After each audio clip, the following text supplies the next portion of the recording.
வணக்கம். செல்வகுமாரின் 2025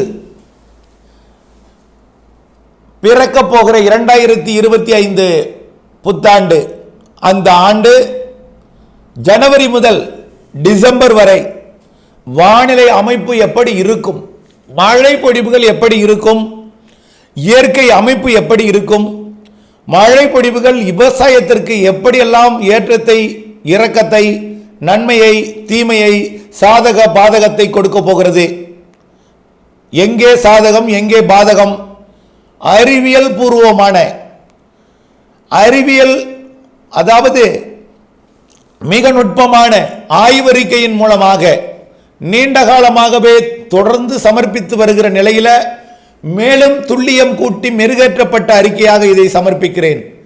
அதிகாரப்பூர்வ வானிலை அறிக்கைக்கு இந்திய வானிலை ஆராய்ச்சித்துறை அறிக்கையை பார்க்கவும். 2024 டிசம்பர் 24 செவ்வாய்க்கிழமை அதிகாலை பதிவு செய்யப்படும் ஆய்வறிக்கை. ஏன் இந்த முன்கூட்டியே இது கொடுக்க வேண்டும் என்கின்ற நீங்கள் நினைக்கலாம். பலருக்கு ஏரி குளங்கள் நிரம்பவில்லை என்று மனதிலே பெரிய அளவிலே ஒரு மன கஷ்டம். பலருக்கு வேண்டாம் மழை, ஏரிகள் உடைப்பெடுக்கும் நிலையில் சென்று விட்டது, நல்ல வேளை கடந்த சுற்று மழை 1 மணி நேரம் கூடுதலாக பெய்திருந்தால் எங்கள் ஊர் உடைப்பில் சிக்கி வெள்ளத்தில் சிக்கி இருக்கும். ஆகவே போது மழை என்று ஒரு பக்கம் எவ்வளவு மழை பெய்தாலும் மழை பெய்து கொண்டே இருக்க வேண்டும், அதை ரசித்து கொண்டே இருக்க வேண்டும் என்று ஒரு பக்கம். இவையெல்லாம் எப்படி 2025 சாதகமாக்கப் போகிறது என்பதை பார்ப்போம். இந்த அறிக்கையை நகர்த்தாமல் கவனமாக இறுதி வரை கேட்டால்தான் உங்களுக்கு புரியும். அப்பொழுதுதான் நீங்கள் எதிர்காலத்தில் திட்டமிடுதலுக்கு வசதியாக இருக்கும். இதை போல தான் கடந்த ஒரு முறை நிகழ்விற்கு ராமநாதபுரம் மாவட்டத்திற்கு அறிக்கை கொடுத்த பொழுது ராமநாதபுரம் மாவட்டங்களுக்கு மழை உண்டு என்று தான் சொல்லியிருந்தோம். ராமநாதபுரத்திற்கு நீங்கள் மழை வரும் என்று சொல்லவில்லை, நிறைய பெய்து விட்டது, நாங்கள் எதிர்பார்க்கவில்லை, ஆனால் இப்பொழுது வடிய விடும் அளவிற்கு பெய்து விட்டது என்று சொன்னீர்கள். ஆனால் அந்த அறிக்கையை நீங்கள் ஸ்கிப் பண்ணி நகர்த்தி பார்த்ததுனால வந்த வினை அது உங்களுக்கு. நேற்றைக்கு கூட ஸ்கிப் பண்ணி பார்த்தவர்களுக்கு மக்காசோள அறுவடையில் நஷ்டம், தரையில் அறுவடை போட்டு பயிர்கள் கிடக்கிறது, மழை பொடிகிறது நேற்றைக்கு ஒரு இடத்துல, நஷ்டம். ஆக வானிலை அறிக்கையின் மீது அறிவியல் மீது உங்களுக்கு நம்பிக்கை கொண்டிருக்க வேண்டும். வானிலை இயற்கையின் அந்த இயக்கத்தை நீங்கள் புரிந்து கொண்டிருந்தால் முழுமையாக உங்களுக்கு எல்லாம் புரியும். சரி, இன்றைய நிலையில் வானிலை எப்படி இருக்கும் என்பதை பார்ப்போம். முதல்ல அமைப்புகளை பார்ப்போம். கடல் அமைப்பு, கடல் வெப்பம் தமிழ்நாட்டில் கரையோரம் 29 டிகிரி செல்சியஸ், கொல்கத்தா கிட்ட 28 டிகிரி செல்சியஸ், ஒரே ஒரு பாயிண்ட்ல மட்டும் 27 செல்சியஸ் 27 டிகிரி இருக்கு. தெற்கு அந்தமான் 29, சில இடங்களில் 30, சுமத்ரா தீவு 30 டிகிரி செல்சியஸ், நிலநடுக்கோட்டு இந்திய பெருங்கடல் பெரும்பாலும் 29, ஆங்காங்கே 30 டிகிரி செல்சியஸ். சரி, இது அரபிக்கடலோட தெற்கு பகுதியும் 30 டிகிரி தான். அப்போ வங்கக்கடல் பக்கமும் 29, 30, அரபிக்கடலோட தெற்கு பகுதி 29, 30. இதை தான் நடுநிலை ஐஓடிங்கிறோம். ஓகே, நெகட்டிவ் ஐஓடியா மாறப்போகிறது எப்போ?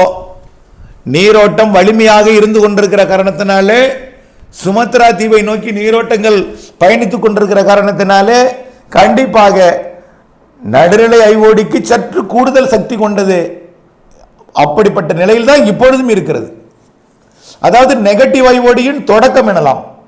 அதாவது நிலநடுக்கோட்டு இந்திய பெருங்கடல்ல வங்கக்கடலுக்கு தெற்கே வெப்பம் உயர்ந்திருக்கிறது, அரபிக்கடலுக்கு தெற்கு பகுதியை விட என சொல்லலாம். நீரோட்டம் பசிபிக் பெருங்கடல்ல இருக்கக்கூடிய சக்தி வாய்ந்த நீரோட்டம் இப்பொழுது வங்கக்கடல்ல இருக்கு. சரி, எங்கெல்லாம் இருக்கு அதுலயும் பார்த்தீங்கன்னா குறிப்பாக இலங்கைக்கு தெற்கே, இலங்கைக்கு கிழக்கே, தமிழ்நாட்டுக்கு ஒட்டியுள்ள கடற்பகுதி வலிமையான வெப்ப நீரோட்டத்தின் பிடியில் இருக்கிறது.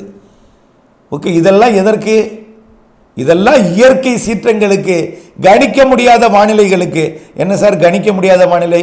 கணிக்க முடியாம இல்லை, கணிக்க முடியும். கணித்தாலும் திடீர் அது குணத்தை மாற்றி கொடுக்கும். ஏனென்றால் அருகருகே இருக்கக்கூடிய வெப்ப வேறுபாடு, அருகருகே பயணித்துக் கொண்டிருக்கூடிய வெப்ப நீரோட்டங்கள், வலிமையான வெப்ப நீரோட்டங்கள். இது என்ன செய்யும்? திடீரென்று தீவிரமடையும், திடீரென்று படுக்கும், எல்லாம் செய்யும்.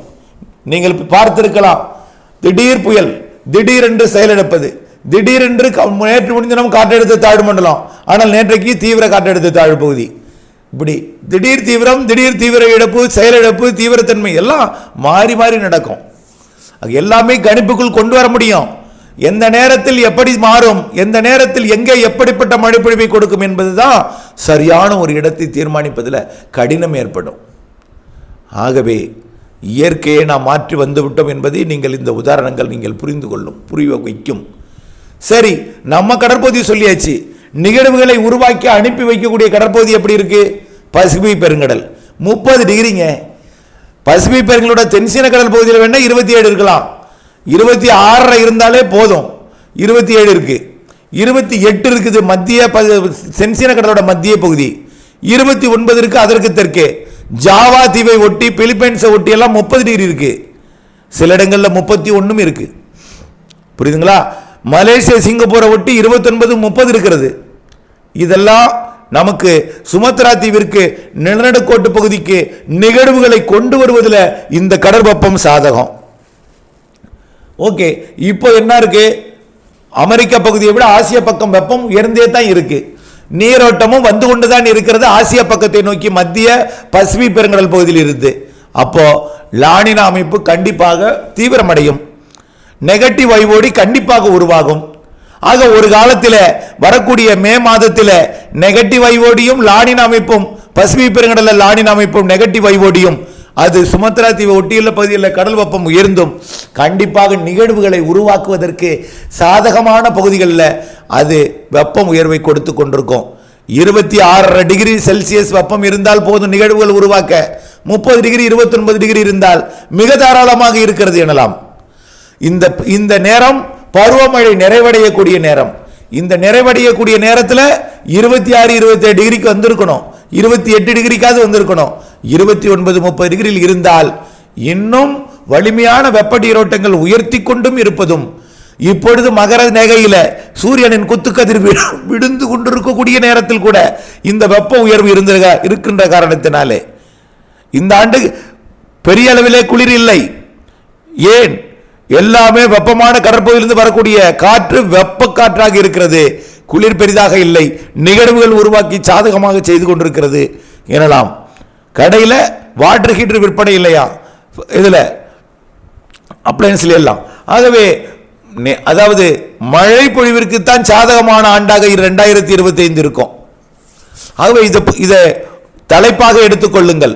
இந்த நேரத்தில் கடல் வெப்பம் குறைந்திருக்க வேண்டும்.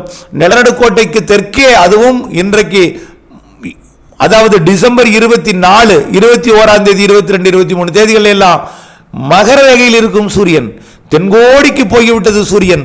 ஆனால் சூரியனின் குத்துக்கதிர் அங்கிருக்கும் பொழுதே இங்கே வெப்பம் கடல் உயர்ந்திருக்கிறது நிலையில படிப்படியாக மார்ச் 21ஆம் தேதி நிலநடுக்கோட்டை அடையும் சூரியன் குத்துக்கதிர்.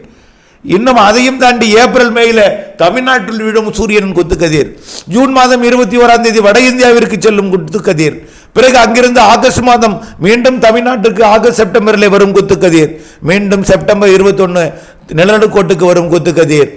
இது வரக்கூடிய 2025ஆம் ஆண்டிலே டிசம்பர் 20 வரை வெப்பநிலை உயர்ந்திருப்பதற்கும் கடல் வெப்பம் மிகுதியாவதற்கும் கடல் நீரோட்டங்கள் இப்போ இருப்பதை விட சக்தி வாய்ந்ததாக மாறுவதற்கும் தான் இருக்கக்கூடிய வானிலை அமைப்புகள், கடல் நீரோட்டங்கள், கடல் வெப்பம், வளிமண்டல வெப்பம் எல்லாமே சாதகமாக இருக்கிறது.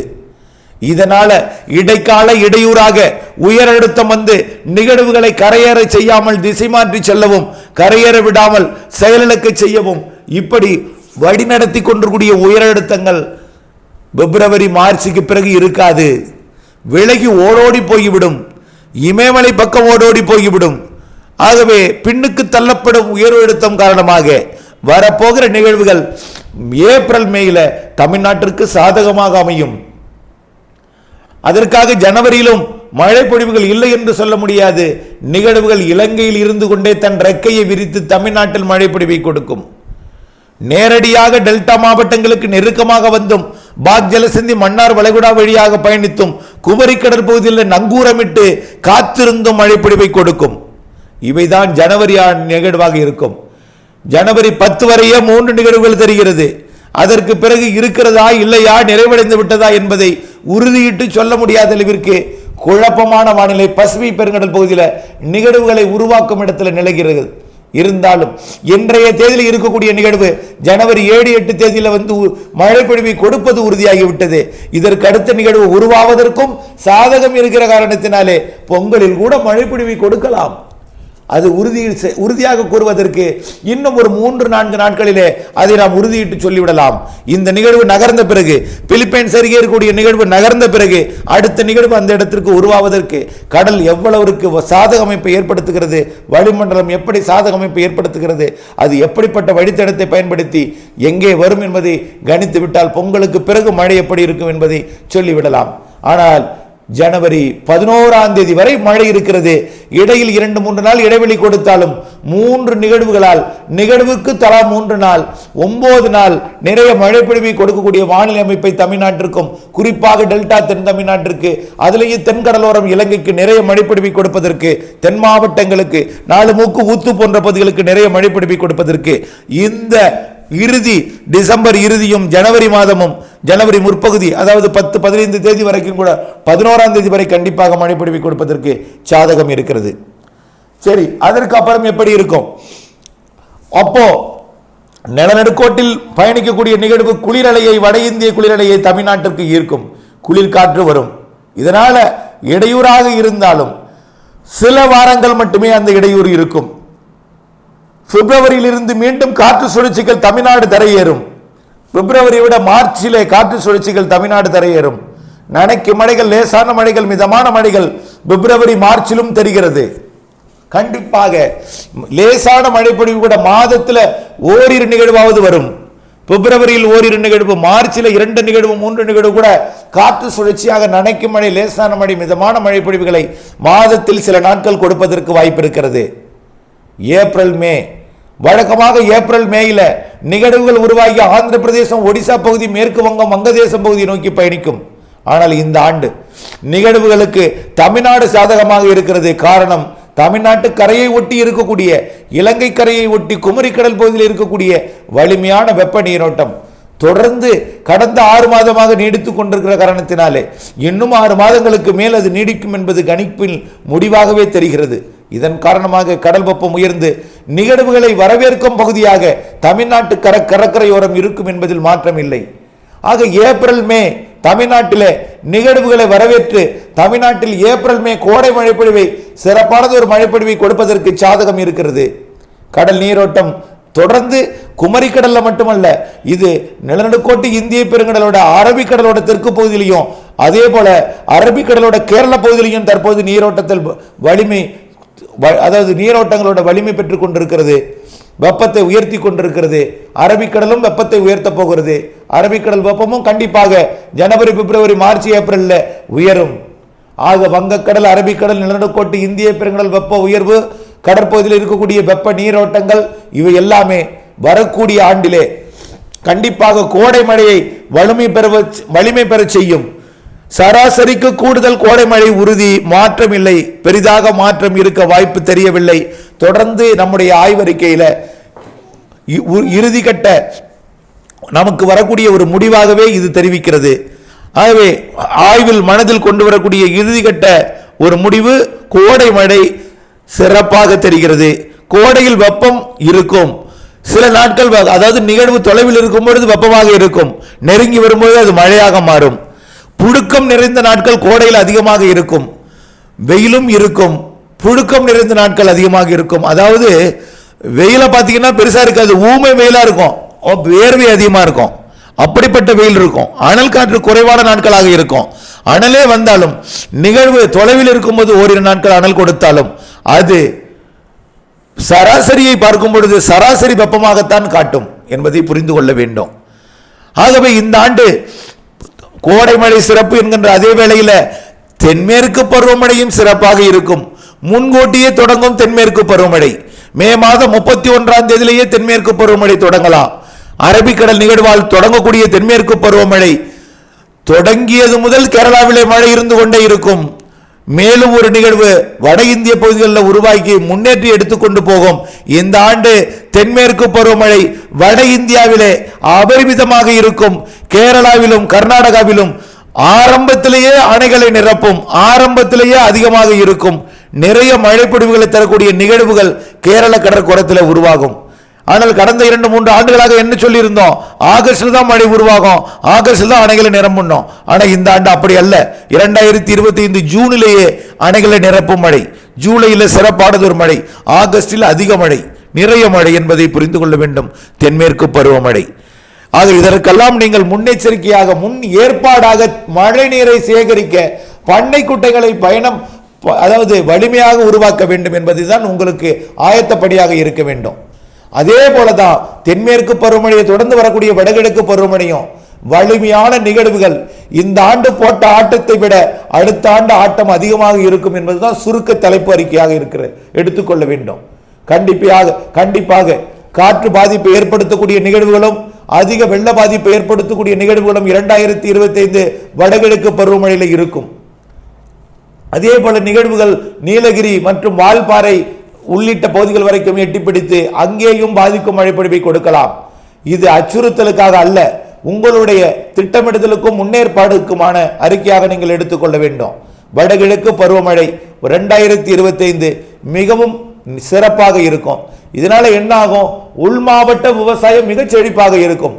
உள் மாவட்டத்தில் கூடிய காய்கறி உற்பத்தி போன்ற பழ உற்பத்தி எல்லாம் சிறப்பாக இருக்கும். ஆனால் கடலோர மாவட்டங்களிலே மழை பொழிவிற்கு இன்சூரன்ஸ் கட்டி இன்சூரன்ஸ் இழப்பீடு வாங்குவதற்காகவும் இப்படி ஒரு ஓரளவிற்கு அவ்வப்பொழுது மழை நீரை சேகரித்து வைத்து பாதுகாத்து திட்டமிட்ட முன்னெச்சரிக்கை எடுத்துக்கொண்டவர்களுக்கு மட்டும் விவசாயம் செழிப்பாக இருக்கும். இதுதான் இந்த ஆண்டோட அறிவியல் பூர்வமான ஆய்வறிக்கையாக நீங்கள் எடுத்துக்கொள்ள வேண்டும். அச்சமோ பீதியோ அடையக்கூடாது. இந்த அறிக்கையை வைத்து நீங்கள் மழைநீர் சேகரிப்பு அமைப்பை ஏற்படுத்திக் கொள்ள வேண்டும். தேவையான பொழுது மழைநீரை பயன்படுத்தி விவசாயம் செய்ய வேண்டும்.